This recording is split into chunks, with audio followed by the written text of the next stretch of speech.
Thank you for joining me in my art room for this week's vlog journey. Please hit the like first, then if you have not subscribed, that button with the little bell icon so you can be notified when I have posted another new video. I have a great deal of new content coming your way, so stay tuned. I have recently acquired some free sheets on Facebook Marketplace. I use them for interlining and mock-ups mostly. In this clip, I'm preparing the fabric after washing for use. In this, I pull off any elastic around the fitted sheets and cut the corners. This makes the fabric lay nice and flat, also making it easier to fold and put into the mock-up bin or fabric bins. Also, I do these in batches between projects or steps. This helps me find the motivation to seam rip pillowcases, tear apart sheets, and organize a little bit at a time so I'm not overwhelmed.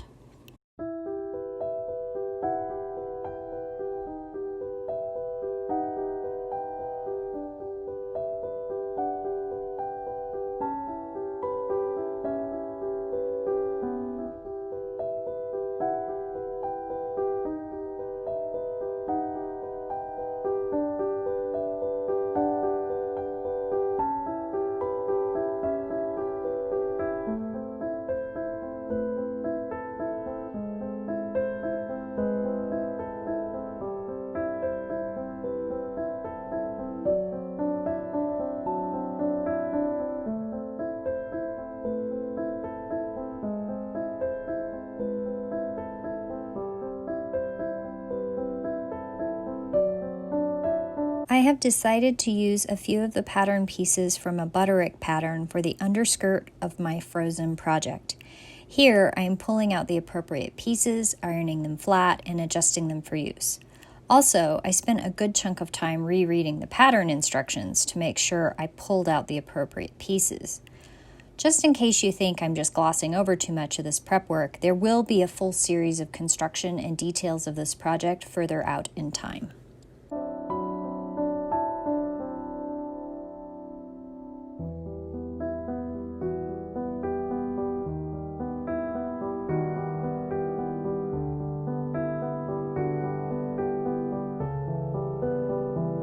I was feeling a little intimidated and frustrated with myself, and embroidery always makes me feel better. On my frozen project, I wanted to have a little fire salamander on my collar of the bodice.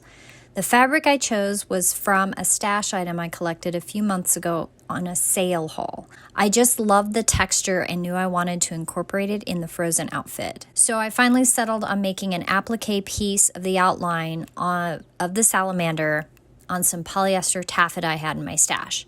Here's a short clip of the embroidery. Again, there will be more detailed videos later on the embellishments of this outfit.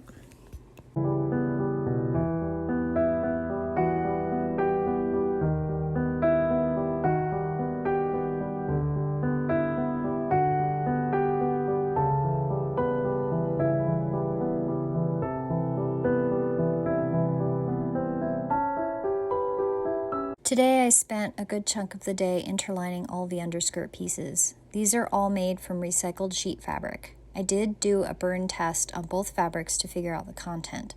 I am 100% certain the fashion fabric, the blue with the diamond pattern, is cotton. The interlining sheet of light blue is a poly blend, probably with cotton. After I got all the interlining assembled and the front and back put together, I needed a break from straight seams.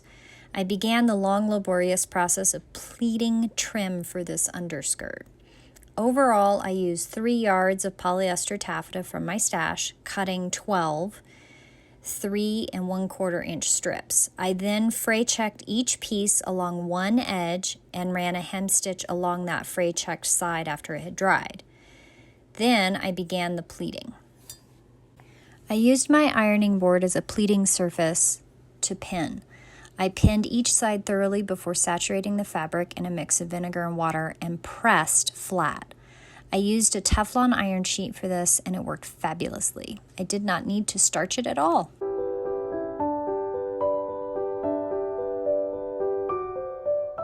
Today was a big day. I spent more money than I have right now.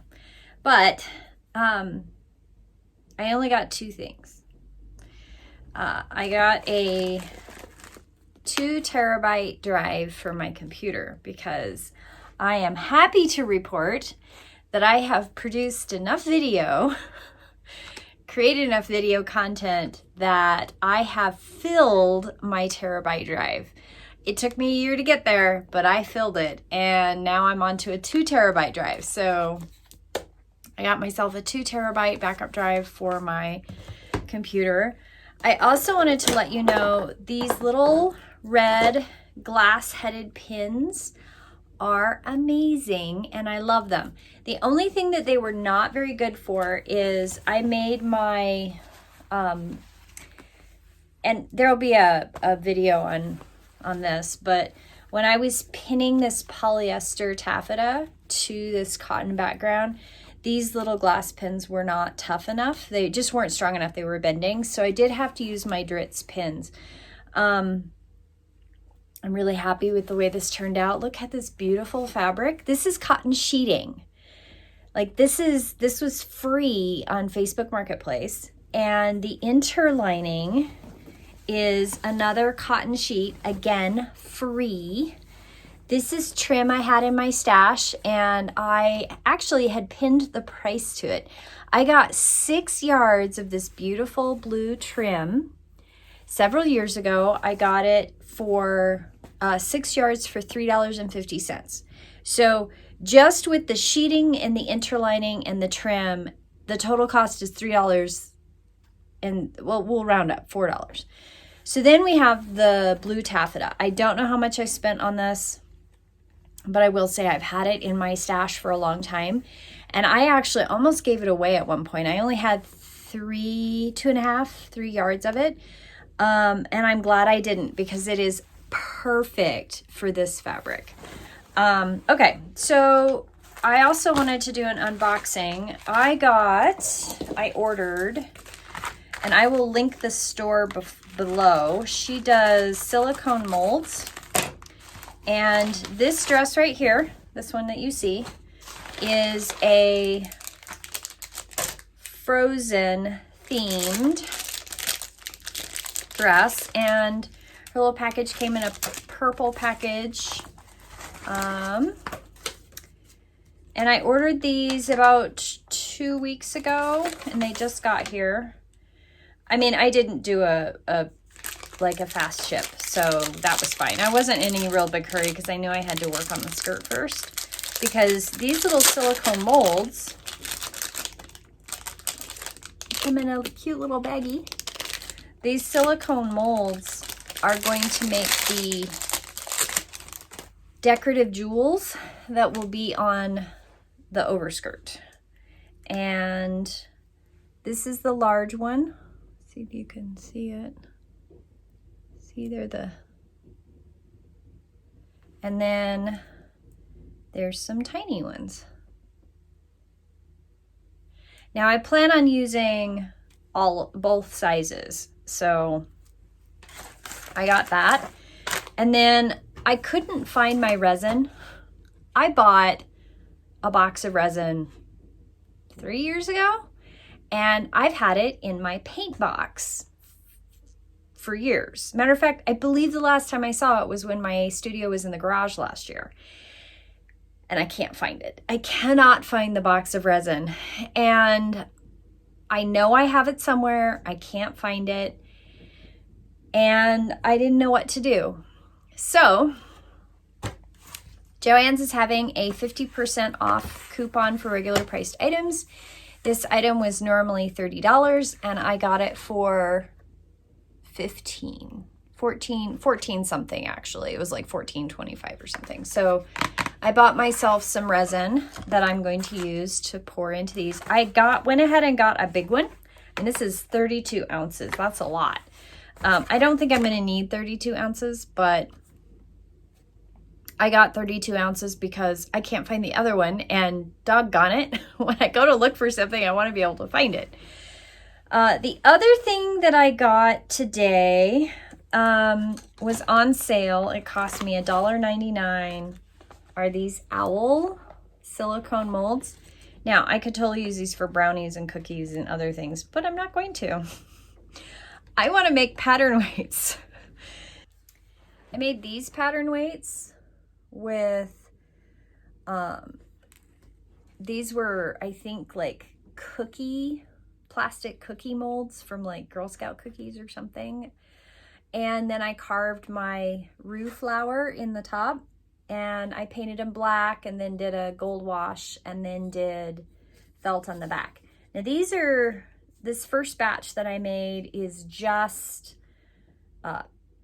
plaster.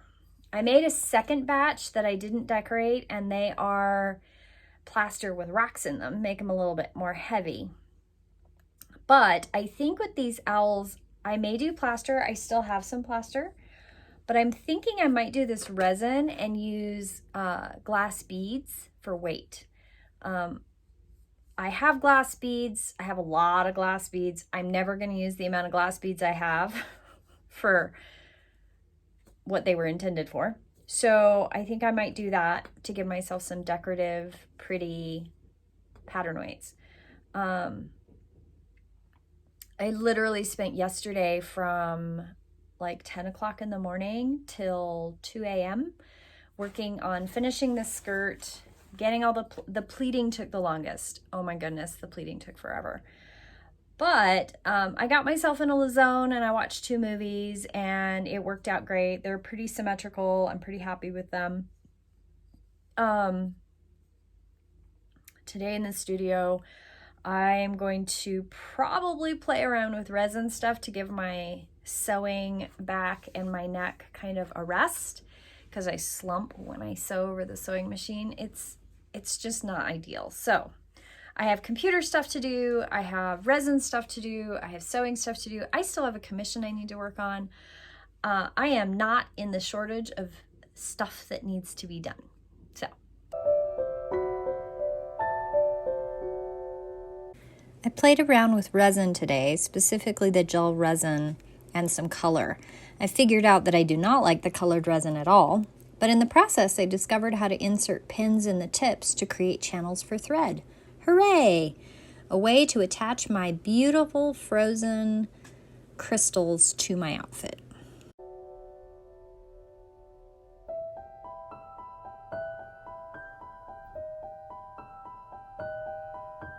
I also worked on making pattern weights with the long dry variety of resin. This stuff takes 24 hours to cure, and I did use the glass beads, and I love them.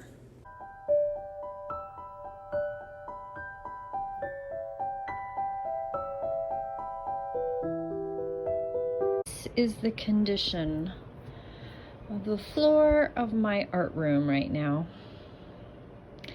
I had so much fun cutting out these pieces that I destroyed my tidy piles. I also lost the top to my light box pole from by the window because we had a windstorm the other day. You can see the terrible mess of my floor. Scrap fabric. That's a pattern. And this is my art table. It is a holy mess. So apparently this morning, the first thing I have to do is clean before I can do anything else. What a mess. You can even see my mock-up sleeve. Oh my goodness. I have so much to do before I can actually do anything.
at the beautiful floor.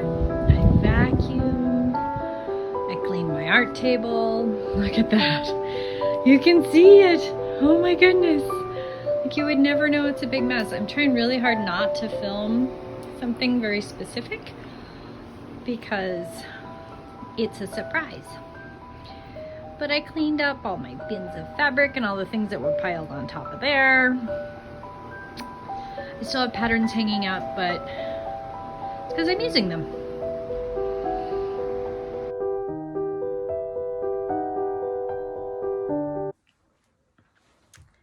Welcome to the art room. So I have been in the art room every day this week. I start really early. I usually get up around 5 or 6, kind of depends on the day. And so my morning vlogs I've kind of avoided because I always wear my house dress. And then it occurred to me that that's what a Victorian lady would have done, or any other lady in time, is that she would have gotten up and put her house dress on. Now mine is kind of like my pajamas, my loungewear. But I love my house dress. It is so comfortable. You've seen it in other vlogs. And I decided this morning that I shouldn't be afraid to show you. There are so many vlogs out there where people dress up and they wear makeup and everything is pristine every time they vlog. And I rile against that. My internal authenticity screams that that's just not real. This isn't a movie production for me. This is not,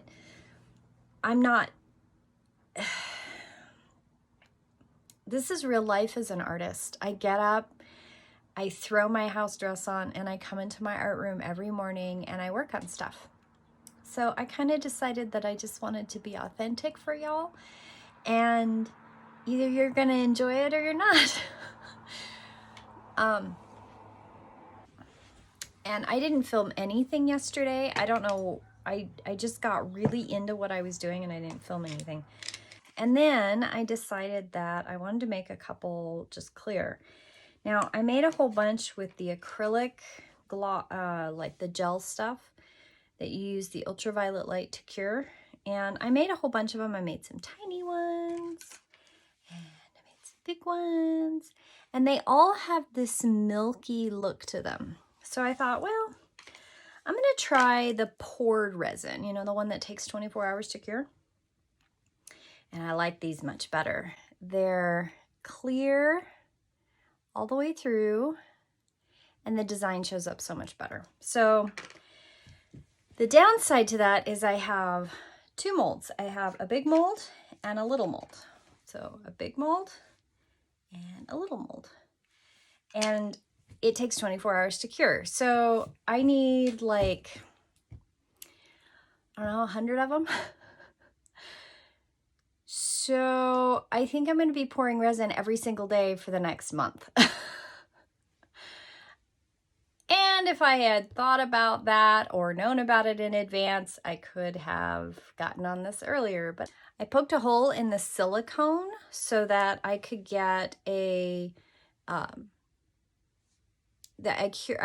pour the mold that's got a little metal thingy in it, and hopefully I'll show you pictures of that, so that there's already a hole in it and I don't have to drill a hole. Because the last thing I want to do is be drilling holes and trying to figure out how to put this in a clamp and not shatter it. I can't deal with that.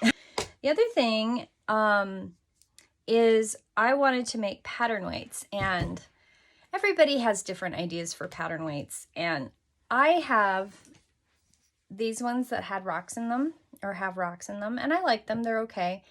And they've done me for 6-7 years now, but